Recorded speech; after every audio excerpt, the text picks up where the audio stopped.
하나님을 기쁘게 하는 최고의 방법이 뭘까? 측정 가능한 것으로 계산하는 오류를 종종 범하기도 합니다. 이런 거죠.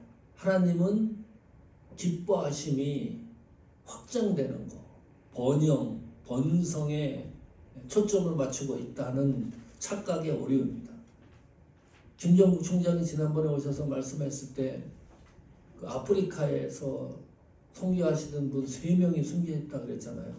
그리고 그 순교자의 후손들이 와서 또 복음을 전하고, 이 세계에는 이름과 빛도 없이 사역을 하다가 사라지는 수많은 주의 종들이 있습니다. 하나님은 그런 모습을 보고 기뻐하실까? 번영, 번성, 확장되는 것만 보고 기뻐하실까? 우리의 오류와 잘못된 생각과 판단이 우리의 기준에 의해서 하나님의 기쁨을 설정하려고 하는 오류가 있습니다. 마태복음 25장에 보면 달란트 비유가 나오죠. 그것은 천국을 설명하기 위한 비유이기도 합니다. 5달란트, 2달란트 사역을 잘 감당했던 주의 종들에 대해서 예수님이 마지막 결론을 내리지 않습니까? 똑같다. 결론이. 5달란트로 섬겼던 사람들에 대한 결론과 2달란트 적은 사역을 감당했던 사람의 평가가 왜 이렇게 똑같냐? 단어, 토시 하나 차이 난 거 없이 복사판 되듯이 너무나 똑같다. 다 5달란트도 적은 일이라 그러고 2달란트도 적은 일로 평가를 합니다. 하나님 시각에서는 큰 일도 적은 일이고 또 적은 일도 적은 일이에요. 또 하나 공통점이 충성된 종아. 초점이 거기 있다 그랬습니다. 충성입니다. 큰 일을 하던 작은 일을 하던 나에게 맡겨주신 사역을 감당할 때 충성스럽게 하는 일, 충성스럽게 감당하는 것을 하나님은 기뻐하신다. 이 기쁨의 아주 중요한 조건이기도 합니다. 히브리서 11장 6절 보겠습니다. 믿음이 없이는 하나님을 기쁘시게 하지 못하나니 하나님께 나아간 자는 반드시 그가 계신 것과 또한 그가 자기를 찾는 자들에게 상 주시는 이심을 믿어야 할지니라. 여기는 하나님 기쁨에 대한 본질적인 요소를 다루고 있다. 믿음이 없이는 하나님을 기쁘게 할 수 없다. 무슨 말인가요? 이 믿음은 구원을 완성하는 통로이기 때문입니다. 이 믿음이 없이는 하나님을 기쁘게 할 수 없다. 이 믿음이 하나님이 우리에게 주시는 선물이기도 합니다. 놀라운 일이에요. 하나님을 기쁘게 하는 수많은 요소 방법들 가운데 하나를 뽑으라 그러면 믿음이에요. 또 다른 이해입니다. 신구약 성경 전체에서요, 하나님을 기쁘게 할 수 있는 방법 하나를 뽑으라 그러면 그것이 믿음이에요. 다른 수많은 방법들 가운데 최고의 방법도 믿음이고 유일하게 하나만 뽑으라 그래도 그것이 믿음이라는 거예요. 영어 성경에는 이것을 It is impossible, 불가능하다. 무슨 말인지 이해하시죠? 이 믿음이 없이는 어떤 사역도 하나님은 기뻐하지 않는다. 믿음 없이 드리는 헌신은 하나님은 기뻐하지 않는다. 불가능하다. 믿음 없이 드리는 봉사, 자선, 헌금, 어떤 행위라도 불가능하다는 거예요. 하나님은 기뻐하지 않는다. 이 믿음이 유일하다는 겁니다. 오늘 유다서에서도 그 믿음을 충분하게 강조하고 있습니다. 그 믿음, 여기서 말하는 이 믿음을 없이는 하나님을 기쁘시게 할 수 없다 그랬으니까, 기뻐할 수 있는 하나님이 기뻐하는 이 믿음을 소유한 사람들에게 나타나는 현상, 소명이 있습니다. 이 믿음, 하나님을 기쁘게 하는 이 믿음을 소유한 사람들은 두 가지 사실을 이 세상을 살아가면서 소명의식을 갖고 살아가는 거예요. 그거 확인해 보세요. 여기 히브리서 11장 6절에 그대로 나옵니다. 하나님께 나아가는 자는 무엇을 가지고? 하나님을 기쁘게 하는 믿음을 가지고 하나님 앞에 나아가는 사람은 두 가지 이 세상을 살아가는데 소명의식이 있어야 된다. 그 첫 번째 소명의식이 뭡니까? 그가 계신 것과 하나님이 존재하신다는 사실을 확증시키는 거예요. 믿음이 있는 성도는. 그게 소명입니다. 무슨 큰 일, 대단한 일을 하라는 것이 아니라 하나님을 기쁘게 하는 믿음을 가진 성도는 하나님이 존재하신다는 사실을 확증시켜주는 것, 그것이 이 시대를 살아가는 소명의식입니다. 그 하나님은 어떤 하나님입니까?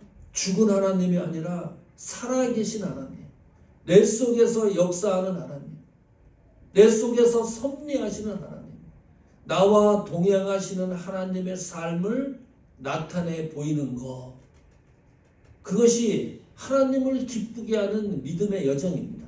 두 번째, 그가 자기를 찾는 자들에게 상 주시는 이심을 믿어야 할지니라. 무슨 말입니까? 하나님을 기쁘게 하는 이 믿음은 반드시 보상이 있다. 하나님이 허투루 보시지 않는다. 상 주시는 이심을 믿어야 할지니라. 하늘에 소망을 두고 살아가는 삶의 확증을 나타내 보이는 것, 이것이 하나님을 기쁘게 하는 믿음을 소유한 사람들이 이 세상을 살아가면서 나타내야 되는 간증이면서 확증이면서 소명이기도 하다. 자, 그러면 믿음의 출처입니다. 이 믿음이라는 것이 어디에서 시작이 됐을까요? 이 믿음이 우리에게 들어오기까지, 하나님을 기쁘게 하는 이 믿음을 믿어지기까지 어떤 과정을 거치는가? 에베소서 2장 8절 9절 보십시오. 너희는 그 은혜에 의하여 믿음으로 말미암아 구원을 받았으니 이것은 너희에게 나는 것이 아니요 하나님의 선물이라. 하나님을 기쁘게 하는 믿음은 하나님의 선물이라. 이 믿음의 주체가 우리가 아니라는 거죠. 하나님이라는 겁니다. 하나님이 그 믿음을 선물로 우리에게 주신 거예요. 그 믿음이 어떤 믿음입니까? 은혜에 의하여 믿음으로, 예수 그리스도가 이 땅에 오셔서 구원을 성취하신 그 믿음을 이야기합니다. 유일한 겁니다. 다시 말하면 하나님의 선물이기 때문에 이 믿음은 인간의 의지, 노력, 행위로 만들어진 것이 아니다. 이유가 있습니다. 하나님을 기쁘게 하는 이 믿음을 하나님의 선물이라고 표현한 성경의 이유가 있어요. 그 이유를 9절에 이렇게 얘기합니다. 행위에서 난 것이 아니니 이는 누구든지 자랑하지 못하게 함이라. 놀라운 일이에요. 자랑 많이 하죠. 예. 연세가 깊어지면 무슨 자랑합니까? 자녀들 자랑합니다. 명예 자랑합니다. 우리가 사역을 감당하더라도 사역에 대한 자랑도 합니다. 자랑할 거 너무 많아요. 그런데 에베소서 2장 9절의 말씀대로 하면 자랑할 수 없는 유일한 한 가지가 있다면 그것은 9절과 같은 이 사건은 하나님이 자랑할 요소에서 완전히 완전히 제외시켜 놨습니다.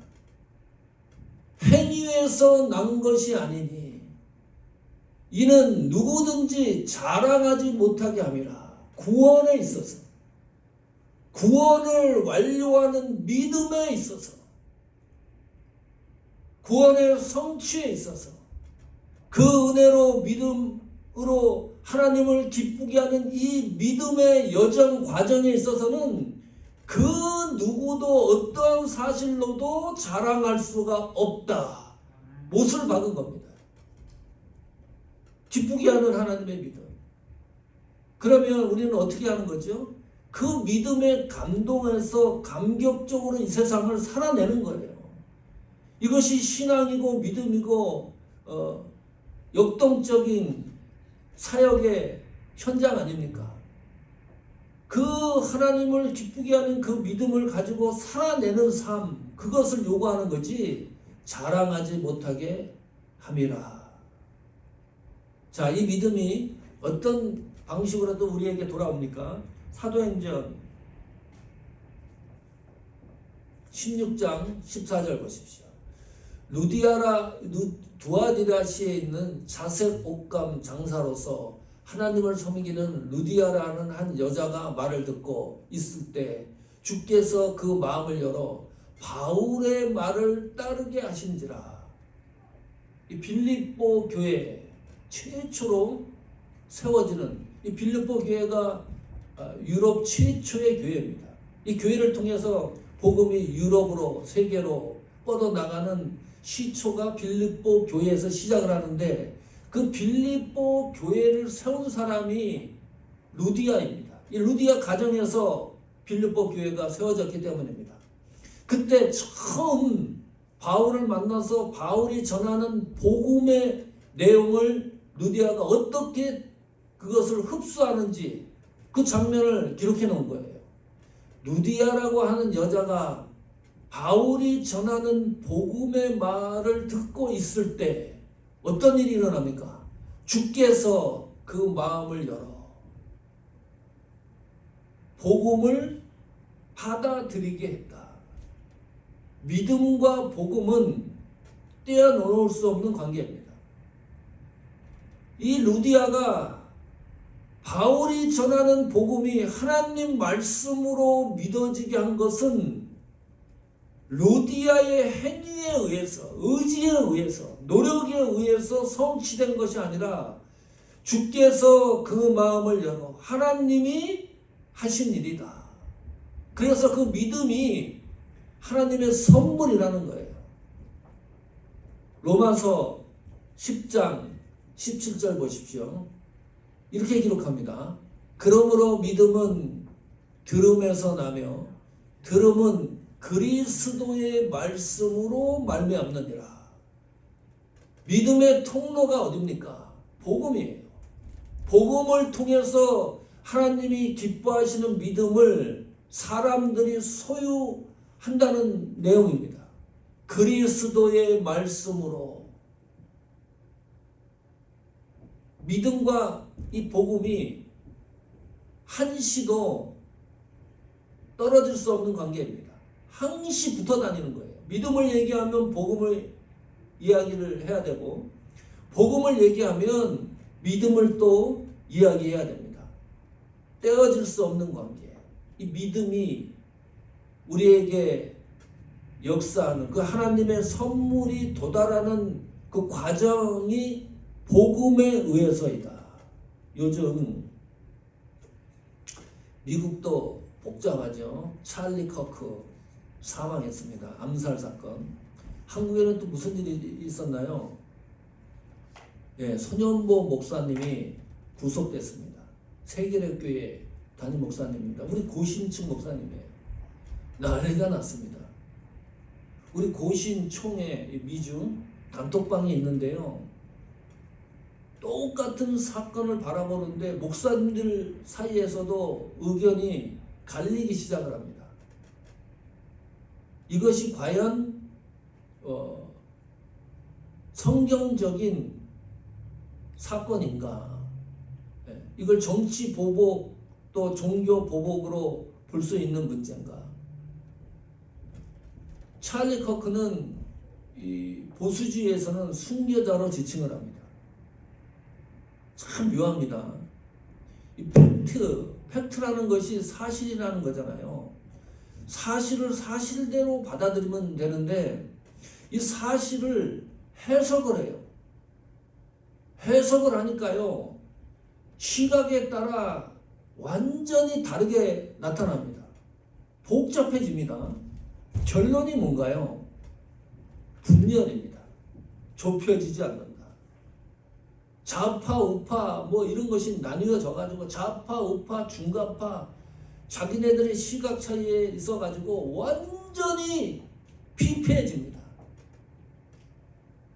윤석열파 교회가 있고 이재명파 교회가 있습니다. 그 교회 가면 이재명파 교회는 윤석열 지지하는 사람들이 같이 예배를 못 드려요. 공격합니다. 한국이 완전히 걸레가 됐어요. 미국도 마찬가지입니다. 우리가 시대를 바라보는 시각이 성도들은 있어야 되는데 성도들 사이에서도 갈라져요. 성도뿐입니까? 목사님 사이에서도 갈라져요. 쩍쩍 갈라집니다. 봉합이 안 돼. 더 극단적으로 치닫는다. 손흥호 목사님이 구속된 거는 팩트가 뭡니까?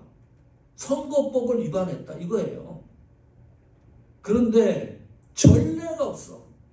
선거법 같은 걸 위반해가지고 목회자가요 구속되는 경우가 의례적이에요. 아마 거의 없어요. 이게 아마 시초일지도 몰라요. 없어요. 그러니까 난리 난 거죠. 그럼 이게 팩트면 전례가 없는 사실에 손현보 목사가 구속이 됐다 그러면 법률심으로 다투면 되는 거예요. 아주 어찌 보면 심플한 겁니다. 정치적, 종교적으로 다루는 것이 아니라 전례가 없는 일이었기 때문에 법률심으로 이 문제를 해결하려고 그러면 팩트, 사실에 근접하는 건데요. 정치보복 한쪽에서는 그렇게 얘기를 하는 거죠. 그리고 또 한쪽에서는 그게 아니다. 이거는 법률을 위반한 거기 때문에 개인적인 개인사 문제다. 이게 막 충돌을 일으켜가지고 도저히 봉합할 수 없는 상황까지 이른다. 하나님이 좋아하실까요? 하나님이 좋아하실까? 어떤 사건이 일어났을 때 쩍쩍 갈라지고 분열하고 극단적으로 사람에 대해서 공격하고 하는 일들을 하나님이 정말 좋아하실까? 이것이 화합이 되고 같은 교회 안에서도 뭐 전라도, 경상도, 뭐 윤석열 지지하는 사람, 이재명 지지하는 사람 같이 아니 공산 국가 가서 복음을 전하는 분도 있잖아요. 생명 걸고. 예? 공산당이 싫으면 어찌 가서 복음을 전합니까? 성도는 오늘 계속 말씀하는 게 그거 아닙니까? 하나님이 기뻐하시는 믿음의 시각으로 세상을 관조해야 된다. 복음의 시각으로 관조해야 된다. 하나님은 갈라지는 걸 싫어해요. 지금 유다서를 쓴 이유가 그겁니다. 교회 안에 이단 사조가 들어왔어요. 그 유다가 이 편지를 쓰려고 그러는데 너무 시급한 거예요. 구원에 대한 내용을 쓰려다가 믿음에 대한 내용을 유다가 유다서에 기록하는 거 아닙니까? 성도는 적어도 규칙이 있습니다. 이 세상을 관조하고 파악하는데 어떤 규칙입니까? 보고 듣고 행해하는 초점을 어디에 맞춰야 되느냐? 정치에 맞추는 게 아닙니다. 종교심에 맞추는 게 아니라 믿음과 복음의 시각에 맞추는 거예요. 빌립보서 2장 1절 2절입니다. 어떤 상황이 일어났을 때 분열이 일어나는 것은 하나님이 원하시는 방향이 아니다. 빌립보서 2장 1절에 이렇게 기록합니다. 그러므로 그리스도 안에 무슨 권면할 일이 있거나 사랑에 무슨 위로할 일이 있거나 성령에 무슨 교제할 일이나 긍휼이나 자비를 베풀 일이 있거든 내 시각으로 하지 말라는 거예요. 정치적 시각으로 하지 말라는 거예요. 허접한 도덕적이고 종교심으로 하지 말라는 거예요. 2절에 어떻게 하라 그럽니까? 마음을 같이하여 같은 사랑을 가지고 뜻을 합하여 한 마음을 품어. 이것이 하나님의 마음입니다. 같이하여 같은 합하여 한 마음. 이게 하나님의 마음이에요. 어떤 마음일까요? 2장 5절 보십시오. 빌립보서 너희 안에 이 마음을 품어라. 곧 그리스도 예수의 마음이니. 이게 핵심이에요. 성도가 이 세상을 바라보며 이 세상을 해석하는 기준이 예수 그리스도의 마음으로 하는 거예요. 이걸 자꾸 놓쳐요. 교회가. 응? 또 성도들이 어찌 한 그리스도를 믿는 성도들이 한 마음 한 뜻이 되지 못하고 내 시각과 내 방법으로 모든 걸 결정하려 그러느냐. 이 마음을 품어라. 예수 그리스도의 마음. 이것이 이 시대를 또 하나님을 기쁘게 하는 믿음을 소유한 성도들이 표현해야 될 마음의 양식입니다. 자, 그러면 유다서 1장 3절 돌아와 보십시오. 지금까지 논의됐던 믿음에 대한 내용을 그러면 유다는 어떻게 설명을 하는가 봅시다. 사랑하는 자들아, 우리가 일반으로 받은 구원에 관하여 내가 너희에게 편지하려는 생각이 간절하던 차에, 무슨 말이에요? 편지 쓰기로, 어떤 주제로 편지 쓰기로 이 유다가 마음을 먹었냐 하면 일반으로, 일반은 공통으로 받은 구원입니다. 구원이 무슨 예수님에 의하여 구원받은 거잖아요. 이건 주영 집사님도 똑같고 저도 똑같은 거죠. 사모님도 권사님도 예수 그리스도로 의해서 구원받은 그 사실을 얘기하는 겁니다. 일반으로 구원에 가하여 그 주제로 편지를 쓰려고 하다가 이 교회에 이상한 일들이 일어난 거예요. 쩍쩍 갈라져요. 이단 사조가 들어와가지고 성도들의 신앙의 이 관계를 계속해서 극단적으로 싸우게 만들고 헤어지게 만들고 봉합하게 한마음 한뜻이 되지 못하게 파괴하는 일이 일어났던 그것을 감지한 유다가 편지 내용의 주제를 바꾸는 거예요. 얼마나 시급했으면. 간절하던 차에 어떻게 성도에게 단번해 주신 믿음의 도를 위하여 힘써 싸우라. 이것이 편지의 긴박한 내용입니다. 편지로 너희에게 권해야 할 필요를 느꼈다. 너무나 중요하기 때문에 믿음의 도입니다. 단번에 주신 믿음의 도. 무슨 말입니까? 일회성입니다. 하나님이 기뻐하시는 믿음을 우리에게 주시는 것은 한 번으로 끝나는 거지요. 두 번, 세 번, 네 번으로 반복하지 않는다. 두 번째, 단번에 주신 믿음은 영원성입니다. 그리고 변하지 않는 믿음입니다. 훼손되지가 않아요. 우리가 변하는 거지. 하나님을 향하는 믿음이 우리가 변하는 거지. 이 믿음은 유일한 믿음입니다. 여기 나오는 이 믿음은 정관사 더가 붙어 있습니다. 그리고 복수가 아니라 단수로 쓰였어요. 오직 유일한 믿음을 이야기한다. 그리고 이 믿음은 충만성, 부족함이 없는 겁니다. 어디 빈 공간이 남아가지고 계속 채워져 나가는 믿음이 아니다. 지금까지 하나님이 선물로 주신 믿음, 그 믿음을 유다는 이 각도에서 설명을 하는 거예요. 이 믿음을 위하여 힘써 싸우라. 이 믿음을 위하여 우리가 활용해야 되는 규칙과 같은 거, 방법론을 얘기합니다. 성도는 믿음의 도를 위하여 싸우는 겁니다. 그 믿음을 지키기 위해 싸우는 겁니다. 다른 사람들과 불협화음을 내고 다른 사람을 미워하고 다른 사람 관계를 파괴하라는 그런 전투적인 것이 아니라 내 믿음을 지키기 위하여 힘써 싸우라. 하나님이 주신 선물인 그 믿음이 훼손되지 않도록 지키라는 거예요. 그것이 이 세상을 살아가는 성도의 자세 아닙니까?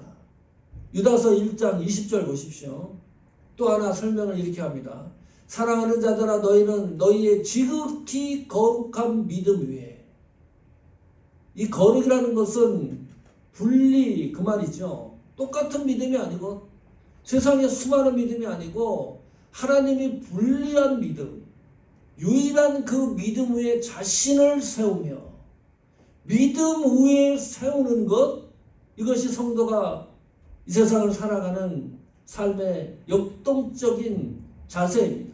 사역의 자세도 되는 거죠. 물질 위에 나를 세우지 마라. 명예 위에 나를 세우지 마라. 무너집니다. 정치 위에 나를 세우는 게 아니라 성도의 믿음의 자세는 오직 하나입니다. 믿음 위에 나를 세워나가는 겁니다.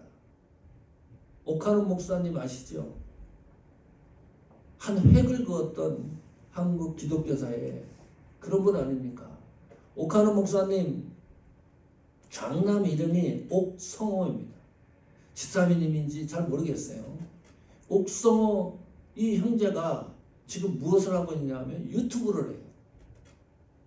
그 유튜브에 나온 영상 가운데 이런 내용이 있습니다. 기독교는 비이성적인 종교다. 어찌 보면 맞아요. 초자연적인 사건들이 많이 있으니까. 그러나 우리는 하나님이 주신 믿음을 통해서 그것을 이해하는 거예요. 하나님이 하신 일이라는 것을. 그러니까 하나님이 주신 믿음이 없으면 성경에서 일어나는 모든 초자연적인 사건들은 다 비이성적인 사건으로 볼 수밖에 없는 거죠. 또 이렇게 얘기해요. 힌두교와 기독교가 뭐 그리 다른가? 힌두교나 기독교나 비슷하다는 거예요. 그게 그거라는 거예요. 한 인간이 이 땅에 와서 죽음으로 어떻게 전 인류가 구원에 도달할 수가 있겠는가? 그 인간은 누굽니까? 예수님이에요. 웃긴다는 거지. 예수가 뭐 그리 대단한 존재냐? 또 얘기합니다. 그래서 초보 교보들은 그 별 볼 일 없는 인간 예수를 신격화시키는 데에 신학적으로 동원이 됐다는 거죠. 누가 얘기하는 거예요? 목사님 아들이 얘기하는 거예요. 대단한 목회를 했던 오카노 목사님 장남이. 심각하지 않으세요? 네? 우리 가정에 누군가가 내 아들이 이렇게 이야기를 하고 있다 그러면 피눈물 나는 겁니다. 게다가 목사님 가정에 목회했던 그냥 무슨 이름도 빛도 없는 시골교회 목사님입니까? 세계적으로 유명한 목사님 아들이 그것도 유튜브에 나와가지고 공개적으로 이렇게 얘기를 해요. 무엇을 느낍니까? 믿음은, 하나님을 기쁘시게 하는 이 믿음은 지극히 개인적인 선물이다. 다수가 아닙니다. 목사님 가정이라고 모든 자녀들이 똑같은 믿음을 소유하면 얼마나 좋겠어요. 너무 감사한 거는 그 댓글에 보니까요. 이 상황을 보고 신앙심이 있는 성도들이 댓글을 다는데 너무 가슴을 아파요. 그리고 이 문제를 놓고 기도하고, 응? 옥성호 형제를 위해서 기도하겠다는 성도들이 댓글이 그렇게 많이 달립니다. 정치와 관계가 없어요. 한 사람 성도가 믿음의 길에서 벗어나서 엉뚱한 이야기를 했을 때 지적질하는 것이 아니라 그 형제를 위하여 기도하고 다시 제자리로 돌아올 수 있도록 마음에 애를 타는 것, 이것이 하나님을 기쁘게 하는 믿음입니다. 그 믿음을 우리에게 주신 거 아닙니까? 이 믿음이 얼마나 값지고 보석 같은 겁니까? 여러분에게 주어진 믿음을 통해서 하나님의 기쁨이, 그 하나님의 기쁨을 우리도 누려나가는 신앙의 여정, 그것을 기대합니다. 하나님의 기쁨이 나로 향해서 하나님을 기쁘게 했던 그 하나님의 기쁨이 나의 기쁨이 되는 그런 사역과 믿음의 축복의 여정이 되기를 축원합니다.